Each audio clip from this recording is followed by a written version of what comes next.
रहते हैं। और कुछ बच्चों का ये कहना है कि हम जिस फील्ड में कुछ करना चाह रहे थे, हमारे पेरेंट्स ने दूसरे लोगों का ट्रेंड देखकर हमें या तो मेडिकल सब्जेक्ट रखने पर मजबूर किया या ये कह रहे हैं कि आप डॉक्टर बनो। तो ये भी बहुत ज़्यादा जो है ना बच्चों को मजबूर किया जा रहा है। मान लो कोई और किसी फील्ड में जाना चाह रहा है या उसको क्रेज़ है, तो वालिदीन का ये ख्वाब है, ये सपना है कि वो मेरा बच्चा जो है डॉक्टर बने, लेकिन बच्चे का इंटरेस्ट किसी और चीज़ में, किसी और सब्जेक्ट में। ऐसे में वो जो है लाइन से भटक जाता है और आगे जाकर जो है सक्सेस नहीं मिलती। लेकिन मैं कहता हूँ कि आज 8th 7th क्लास के बच्चे भी ड्रग्स में इन्वॉल्व हैं, जो मैं देख चुका हूँ। मैंने अपनी आंखों से देखा उन बच्चों को। आगाज़ जो बच्चे की तालीम का होता है, सबसे इफेक्टिव जो स्टेज जो होता है, वो बच्चे तालीमी आगाज़ जो उसका है वो वालिदीन से मिलता है। गाइडलाइन जो है वो वालिदीन घर से मिलती है। उस्ताद के पास बच्चा जो है वो सिर्फ 5 से 6 घंटे टाइम स्पेंड करता है। बाकी जो घर के उसके जो वक्त है वो घर पे गुजारता है। तो कहीं ना कहीं गाइडलाइन जो घर से दी जाती है, तो वही आगे चल के बच्चे के ज़िंदगी में बेहतर हुई तो बेहतर करेगा, अगर कुछ ऐसा हुआ तो वो गलत भी हो सकता है। तो अस्सलाम वालेकुम नाज़रीन, आप देख रहे हैं इनसाइड स्टोरी। आप अपने मेज़बान मोहम्मद कासिम के साथ काफ़ी अरसा बाद आपसे मुखातिब हो रहा हूँ। उम्मीद करता हूँ कि आप सब खैर आफियत से होंगे। मौसम ख़राब चल रहा है, स्कूल जो है बंद हैं, काफ़ी जम्मू कश्मीर के अंदर नुकसानात भी बहुत हुए हैं और दूसरी रियासतों के अंदर भी काफ़ी बड़ा नुकसान हुआ है। सैलाब आया है पंजाब की, अगर हम बात करें वहाँ पर भी बहुत भारी नुकसान हुआ है। और इस बार जो है इस सैलाब ने लोगों को जोड़ा है, भाईचारे को कायम किया है और एक ज़िंदा मिसाल कायम की है। बहरहाल आज का मेरा मकसद है इस वीडियो बनाने का, उन वालिदीन के नाम ये वीडियो है। अगर मेरी बात सुन रहे हैं तो बाकी काम को छोड़कर इस वीडियो को ज़रूर सुने, वो वालिदीन और वो बच्चे भी ज़रूर सुने। एक ट्रेंड चल चुका है हमारे माशरे के अंदर, समाज के अंदर, उन बच्चों के ऊपर इस तरीके का वालिदीन की तरफ से दबाव जो है बनाया जा रहा है कि उनको क्लास के अंदर मार्क्स ज़्यादा लाने पर, ताकि वो अच्छे 100 में से 100 मार्क्स लेकर आएँ। और बच्चे भी कहीं ना कहीं डिप्रेशन के शिकार हो रहे हैं, क्योंकि उनको बार बार इस चीज़ की टार्चरनेस जो है मिल रही है कि आपको ज़्यादा मार्क्स जो है वो तालीम के अंदर हासिल करने हैं, क्लास के अंदर हासिल करने हैं। लेकिन अगर हम डेप्थ में जाएंगे, इसकी बैकग्राउंड में जाएंगे, तो मेरे ख्याल से कि अगर बच्चे के पास नॉलेज होगा, उसको उसकी अंडरस्टैंडिंग लेवल उसका हाई होगा, तो मार्क्स देने वाला भी देने पर मजबूर हो जाएगा और मार्क्स खुद भी आ जाते हैं। सवाई इस चीज़ के कि किसी टॉपिक का रटा लगाकर अगर लिखा जाए, या फिर मार्क्स उतना ज़्यादा मायना नहीं रखता। हमारे साथ आज हमारे जो मेहमान हैं वो जुल्फ़कार भाई हैं, फ़ौजी रिटायर्ड हैं, और इनसे भी हम जो है जानने की कोशिश करेंगे कि जुल्फ़कार भाई, शुक्रिया आपका कि आपने अपना कीमती वक्त निकाला और इस ख़ास और जनवर मुद्दे पर बात करने के लिए वक्त निकाला। आप हमें बताएंगे कि आजकल हमारे समाज के अंदर, मुआशरे के अंदर बच्चों को मार्क्स लाने पर ज़्यादा मजबूर किया जाता है कि 100 में 100। मुझे ऐसे बच्चे भी मिले हैं जिन्होंने कहा है कि सर आप ये बात कह रहे हैं कि नॉलेज ज़रूरी है, लेकिन हमारे पेरेंट्स को कौन बताए, वो तो मार्क्स को ज़्यादा प्रायोरिटी देते हैं। हालांकि आप देख सकते हैं कि कितने ऐसे लोग हैं जो कम मार्क्स लाकर भी बहुत बड़े बड़े ओहदे पर जो है वो जा चुके हैं, पहुँचे हैं या रिटायर्ड हो चुके हैं। तो क्या कहना चाहेंगे उन वालिदीन को जो बच्चों को ज़्यादा मार्क्स पर मजबूर करते हैं? सबसे पहले कासिम भाई, आपका बहुत बहुत शुक्रिया कि आपने इस टॉपिक पर ये जो स्टोरी है अपने माइंड में बनाई कि हम इस टॉपिक पर बात करें। सोशल मीडिया के से हम कहीं वालिदैन, कहीं स्टूडेंट तक हम पहुंच सकेंगे जी, क्योंकि ये जो नॉलेज है आपका, इस बात पर मैं बहुत खुश हूं कि आपने ये बात स्टार्टिंग की कि नॉलेज और मार्क्स। कासिम भाई, सबसे पहले ये है कि जो मेहनत होती है ना बच्चे की, स्टूडेंट की मेहनत, सबसे पहले मैं तो उस पर अहमियत रखता हूँ कि जैसी वो अपनी मेहनत करेगा, ठीक है, उसी टाइप पर आगे वो एग्जाम में बैठेगा कि उसने क्या करना है। आप मार्क्स और डिग्री पर चलोगे तो सबसे पहले मैं मार्क्स की बात करता हूँ।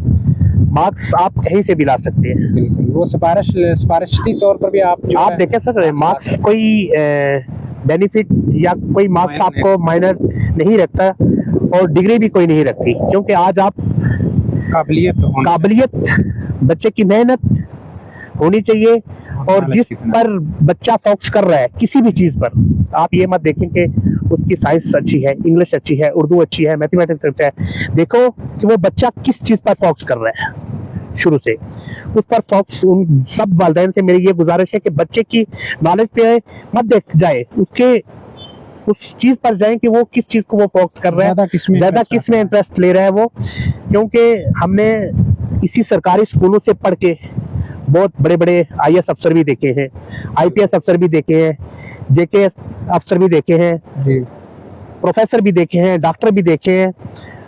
उन्होंने ये चीज नहीं कभी सोची थी कि हम मार्क्स लेंगे या कुछ लेंगे। लेकिन कासिम भाई जो मार्क्स की बात आई ना, मार्क्स आजकल किसी भी टीचर से या किसी भी आप इंस्टीट्यूट, अदारा, स्कूल, आप 100 में से 100% ले सकते हैं। लेकिन अगर बच्चे को नॉलेज नहीं होगा, अगर उसने PhD की हुई है तो वो किसी 10वीं वाले के साथ बैठ के मुकाबला नहीं कर सकता। तो मार्क्स को या डिग्री को क्या करना है? बिल्कुल, जुल्फ़कार भाई ने बड़ी अच्छी बातें कही हैं कि डिग्री मुआयना नहीं रखती है। लेकिन कहीं ना कहीं जुल्फ़कार भाई एक और मुआशरे के अंदर ट्रेंड चल गया है। मुझे बच्चों से काफ़ी इंटरेक्शन रहती है, मिलते रहते हैं, और कुछ बच्चों का ये कहना है कि हम जिस फील्ड में कुछ करना चाह रहे थे, हमारे पेरेंट्स ने दूसरे लोगों का ट्रेंड देखकर हमें या तो मेडिकल सब्जेक्ट रखने पर मजबूर किया, या ये कह रहे हैं कि आप डॉक्टर बनो।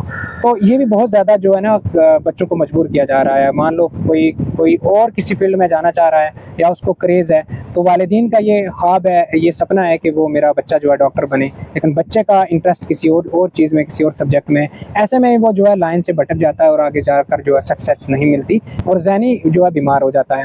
मोस्टली ऐसे बच्चे हैं जिनके अंदर काबिलियत है, वो अपने बलबूते के ऊपर उनको कॉन्फिडेंस है कि वो अच्छा मार्क्स ला सकते हैं। वो उनकी अंडरस्टैंडिंग लेवल सबसे बड़ी चीज़ है कि अगर आपके सामने पेपर है, आप जो सवाल को अच्छे से समझ सकते हैं, आप अपने ऑन वर्ड में अगर लिख सकते हैं उसको, तो कोई भी टीचर है वो मार्क्स आपको ज़रूर दे सकता है। लेकिन उस अंडरस्टैंडिंग लेवल तक पहुंचने के लिए वालिदैन की तरफ से मौका भी तो मिलना चाहिए, ना कि सिर्फ जो दिया गया है उसको रट्टा लगा कर लिखो, रट्टा लगाते लगाते जो है। अगर सभी वालिदैन का यही ख्वाब है, सपना है कि 100 में से 100 लेकर आए बच्चे मार्क्स, तो वो ज़्यादा मायना रखता है। बच्चे की भी सलाहियत समझने की कोशिश करें कि वो आखिर चाहता क्या है। इस बारे में जो बच्चे किसी और फील्ड में जाना चाह रहे थे और वालिदैन ने उनको मजबूर करके किसी और में, जैसे मेडिकल, आर्ट्स, कॉमर्स वगैरह, तो क्या मैसेज देना चाहेंगे उन वालिदैन को कि बच्चों को किस तरीके से गाइडलाइन? कासिम भाई, सबसे पहले मैं ये कहना चाहता हूँ कि जिन वालिदैन ने अगर बच्चे के साथ ज़बरदस्ती की होगी तो चंद सालों के बाद, चंद दिनों के बाद, चंद महीनों के बाद उनको रिजल्ट भी मिल गया होगा। ठीक। और दूसरी बात ये भी है, एक सोचने की बात है कि अगर वालिदैन बच्चे पर फोकस कर रहे हैं, मेहनत कर रहे हैं, लेकिन बच्चे को भी मेहनत करना चाहिए। ऐसा तो ना हो कि वालिदैन उसको बोल रहे हैं यार पढ़, वो किसी गलत रास्ते पे जा रहा है। ये भी बच्चों के लिए एक जरूरी मैसेज है। बहुत अच्छी बात है, क्योंकि ऐसा आजकल आपको पता है लोग ड्रग्स में हैं, नशे में इन्वॉल्व हैं। घर से कॉलेज की तरफ आते हैं तो कई रेस्टोरेंट में बैठे होते हैं, कई पार्कों में बैठे होते हैं। सबसे पहले उन बच्चों के लिए ये हदायत है और ये मैसेज है कि वालिदैन की जो बातें हैं वो माननी चाहिए, लेकिन इतना भी नहीं कि जो वालिदैन जैसे फोकस करें। भाई बच्चा अगर आर्ट्स पढ़ रहा है, उसको इंटरेस्ट है किसी चीज का, जैसे रेवेन्यू डिपार्टमेंट या और कोई किसी जगह, तो उसको रास्ते में आप पढ़ते पढ़ते आप बोलोगे कि यार मेडिकल रखते या नॉन मेडिकल रखते, उस बच्चे का जिस की तरफ माइंड बना हुआ था वो भी डायरेक्शन है जो वो चेंज हो जाएगी, उस पटरी से वो उतर जाएगा। ये बड़ी अच्छी बात है इन्होंने की। एक ये कहा कि वालिदैन को अपने बच्चों के ऊपर नज़र भी रखनी चाहिए। कॉलेज लेवल तो बड़ा हो गया, लेकिन मैं कहता हूँ कि आज 8th 7th क्लास के बच्चे भी ड्रग्स में इन्वॉल्व हैं, जो मैं देख चुका हूँ। मैंने अपनी आंखों से देखा उन बच्चों को। आगाज़ जो बच्चे की तालीम का होता है, सबसे इफेक्टिव जो स्टेज जो होता है, वो बच्चे तालीमी आगाज़ जो उसका है वो वालिदैन से मिलता है। गाइडलाइन जो है वो वालिदैन घर से मिलती है। उस्ताद के पास बच्चा जो है वो सिर्फ 5 से 6 घंटे टाइम स्पेंड करता है। बाकी जो घर के उसके जो वक्त है वो घर पे गुजारता है। तो कहीं ना कहीं गाइडलाइन जो घर से दी जाती है तो वही आगे चल के बच्चे के ज़िंदगी में बेहतर हुई तो बेहतर करेगा, अगर कुछ ऐसा हुआ तो वो गलत भी हो सकता है। तो बच्चों को किस तरीके से कंट्रोल किया जाए ये वालिदैन के ऊपर डिपेंड करता है। बहुत सारे बच्चे घर से पैसे ज़्यादा लेकर आ जाते हैं, या फिर किसी ऐसे साथ उनका साथ है या फ्रेंडशिप है, दोस्ती है, जहाँ पर वो गलत कामों में मुलव्विस हैं और फिर वालिदैन को इन चीज़ों का पता नहीं है। बहुत सारे ऐसे बच्चे हमने भी देखे हैं, और अगर आपकी नज़रों में भी इस किस्म के बच्चे पाए जाते हैं, कहीं ड्रग्स में इन्वॉल्व हैं या गलत है, तो कोशिश करें कि उनको गाइडलाइन दें और अच्छे तालीम की तरफ उनको राग़िब करें। और वालिदैन से भी मेरी ये गुजारिश है कि बच्चों को कोशिश करें कम पढ़ाएं, लेकिन उनको ताकि अंडरस्टैंडिंग लेवल जो उनका है, समझदारी की जो सलाहियत उनके अंदर आए, ऐसी सलाहियत पैदा करें ताकि वो चीज़ को समझें और अपनी ज़िंदगी में आगे चलकर बेहतर कर सकें। अगर मैं भी ये गारंटी के साथ कहता हूँ कि जिन बच्चों के को अच्छी तरीके से अंडरस्टैंडिंग लेवल है, सलाहियत है, अगर वो लिखेंगे तो कोई भी टीचर है, कोई भी मार्क्स देने से उनको नहीं रोक सकता। वो ज़रूर जो है मजबूर हो जाता है मार्क्स देने पर। ऐसे बच्चे मैंने देखे हैं जो सिर्फ रट्टा सुबह से शाम तक लगाते हैं, किस लिए जी मार्क्स लेके आएंगे 100 में से 100। तो इस तरीके का जो ये ट्रेंड चल चुका है, डिप्रेशन का शिकार मोर देन 100 बच्चे से मेरी जो है बात हो चुकी है, जिन्होंने कहा कि ठीक है सर, आप तो कहते हैं कि नहीं मार्क्स जो है मैटर नहीं करते हैं, नॉलेज मैटर करता है, सलाहियत मैटर करती है, एबिलिटी, ये सारी चीज़ें। तो फिर सर हमारे वालिदैन को कौन इस चीज़ के बारे में बताए कि मार्क्स ज़रूरी नहीं है, नॉलेज ज़रूरी है। नॉलेज होगा तो मार्क्स खुद ब खुद आएंगे। आप हिस्ट्री उठा के देखें, ऐसे बहुत सारे आर्टिकल्स आपको मिल जाएंगे जहाँ पर लोगों ने अपने बारे में लिखे हैं जो आला ओहदे पर जो है फाइज हैं, जिन्होंने कम मार्क्स 43% वाले भी हमने देखे हैं जो IAS फर्स्ट रैंक लेकर आए हैं, टॉपर रहे हैं, सेकंड टॉपर रहे हैं बड़े बड़े एग्जामों के अंदर जिनके मार्क्स कम। और हमने ऐसे लोग भी देखे हैं जो ग्रेजुएट लेवल पे जो है 90% मार्क्स लेकर आए थे और 10-15 हज़ार रुपये की जॉब कर रहे हैं। कुछ बैक बेंचर ऐसे होते हैं कि जो कई बार फेल होने के बाद भी बहुत बड़े बड़े आला ओहदों पर फाइज हैं। कहीं ना कहीं इन चीज़ों से ये पता चलता है कि नॉलेज कितना ज़रूरी है, नॉलेज कितना अहम है। और गाइडलाइन सबसे बड़ी चीज़ है। आज के माशरे में, आज के दौर में बच्चों को माइंड काउंसलिंग की ज़रूरत है। माइंड काउंसलिंग, अगर वो गलत रास्ते पर जा रहे हैं, चाहते क्या हैं, उनको समझने की कोशिश करें किन चीज़ों में उनका ज़्यादा, मैं छोटे बच्चों की बात कर रहा हूँ कि इंटरेस्ट किस चीज़ में ले रहे हैं। सबसे वालिदैन का जो अहम मैं पैगाम देना चाहूँगा, जुल्फ़कार भाई, कि जो मोबाइल का ट्रेंड चल चुका है, बच्चे जो है माँ जैसे ही वो रोता है तो माँ को कहीं भी जाना हो वो उसको मोबाइल देकर रील्स देखता रहता है, स्क्रॉल करता रहता है पूरे दिन। और फिर वो वालिदैन बाहर चले जाते हैं, वो आराम से इतना बेफिक्र होकर जो है चले जाते हैं। उनकी आंखों के ऊपर कितना असर पड़ता है, किस तरीके की जो ये बीमारी मोबाइल के थ्रू जो है बच्चे के जहन के ऊपर असर कर रही है। तो मोबाइल जो बच्चे ज़्यादा इस्तेमाल करते हैं, वो भी वालिदैन की लापरवाही, वो जानबूझकर बच्चों को मोबाइल देते हैं। लापरवाही है सर, इसमें तो 100% तो फिर लापरवाही। सोचो जुल्फ़कार भाई कि जो बच्चा जिसका आगाज़ ही जो इन चीज़ों से हुआ है कि मोबाइल उसके पास है, सारी फैसिलिटीज़ उसके पास है, तो कहाँ उसका मन लगेगा तालीम में, एजुकेशन में। वो तो ज़्यादा दिन ब दिन जो है डिप्रेशन का शिकार होता जा रहा है। तो क्या आखिरी मेरा यही सवाल है आपसे कि क्या पैगाम देना चाहेंगे? सर मैं यही पैगाम देना चाहता हूँ तमाम पेरेंट के लिए कि ये जो मोबाइल है ये बहुत अच्छा है, लेकिन बच्चों के लिए एक बीमारी बन चुकी है।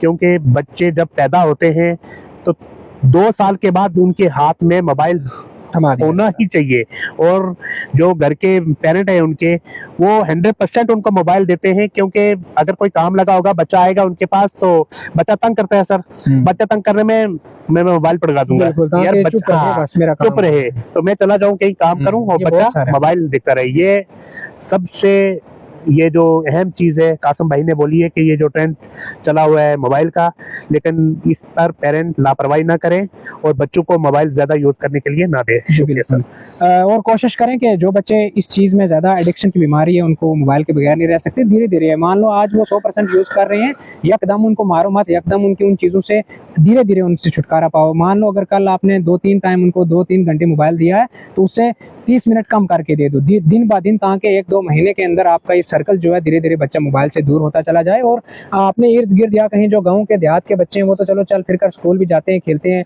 सिटी के अंदर जो बच्चे हैं उनको भी चाहिए कि वो अपने पेरेंट्स को चाहिए कि बच्चों को लेकर पार्क में, गार्डन में, स्पोर्ट्स की तरफ ज़्यादा राग़िब करें, ताकि मेंटली तौर पर भी वो स्ट्रांग रखें और जिस्मानी तौर पर भी जो है वो फिजिकली भी बहुत ज़्यादा स्ट्रांग रहें। तो उम्मीद है कि ये वीडियो आपको ज़रूर पसंद आई होगी और उन वालिदैन को भी ये समझ आ गई होगी मेरी बात, कि बच्चों को मार्क्स लाने पर मजबूर ना करें, उनको समझने की सलाहियत दें, मौका दें, उनको टाइम दें, ताकि वो समझें उस चीज़ को कि आखिर ये सवाल है क्या, ये पैराग्राफ है क्या, ये चीज़ है क्या जिसके बारे में मैं पढ़ रहा हूँ। जब उसको अंडरस्टैंडिंग लेवल अच्छा हो जाएगा तो डेफिनेटली वो अपने ओन वर्ड में लिखेगा।